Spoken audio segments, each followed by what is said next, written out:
7h, 9h, Europe 1 Et matin. voici le zapping politique. Bonjour Dimitri Vernet. Bonjour à tous, et on débute ce zapping avec un brin de nostalgie. bien oui, un brin de nostalgie, surtout quand on voit ce qui est devenu l'Assemblée nationale. Madame Keke, vous avez évidemment un rappel à l'ordre avec inscription au procès verbal. Oui, nouvel happening hier de la France Insoumise et de la députée Rachel Keke, qui a brandi un drapeau palestinien dans l'hémicycle.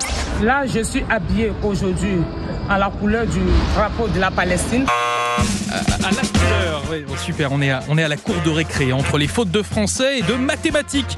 Cette fois dans la bouche du ministre de la Justice, Éric Dupond-Moretti. Je voudrais vous rappeler qu'en 2017, il n'y avait aucun brouilleur, strictement aucun. Aucun. Nous en avons doublé le nombre. Il n'y avait aucun système. Aucun brouilleur. Éric les a multipliés par 2. Voilà ce que ça donne quand on a comme professeur de maths Bruno Le Maire. C'est magnifique.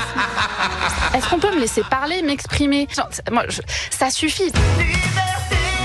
Valérie Ayé, elle était sur France Inter. Et oui, laissons Valérie s'exprimer un petit peu, car ça peut être intéressant parfois. Messieurs Glucksmann et Bellamy, ils se planquent. Dans le débat français, jamais ils vous disent qu'ils sont dans une coalition avec Renew ou le PPE ou Renew et SND. Et moi, j'assume. Mais peu importe, pour Anne Hidalgo notamment, la maire de Paris adore Raphaël Glucksmann. Elle l'a dit sur TV5 Monde.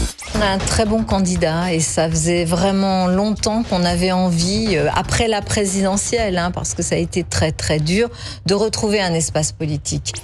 Dixit, Madame 1,7% à la présidentielle 2022. Bon, au moins, on ne peut pas lui enlever ça. Anne est sincère, tout comme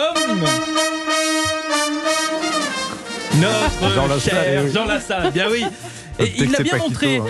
Il l'a bien montré hier lors du débat sur France 2 entre les petites têtes de liste pour ces élections européennes. Parce que c'est la dernière fois qu'on vote pour les élections européennes. Pourquoi ? D'abord, quand on voit l'ardeur. Si vous pouviez voter à vous. Je vous pose une question.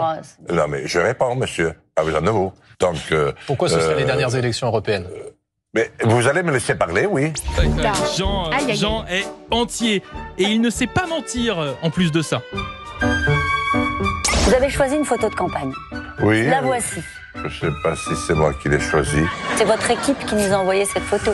Oui, mais bon, mais Elle vous convient ou pas ? Elle me convient moyennement. Elle est là. Merci.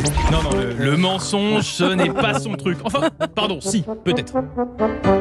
Dans la salle, j'aurais aimé que vous me donniez les preuves, puisque je pense comme vous que Macron n'a pas été vacciné, mais vous dites que vous avez les preuves et on les a pas. J'ai promis. J'espère, on en reparlera, mais j'espère que vous les donnerez parce que bon, mais tout ça. le moment venu, cher ami. Et qu'est-ce que c'est que cette dinguerie ?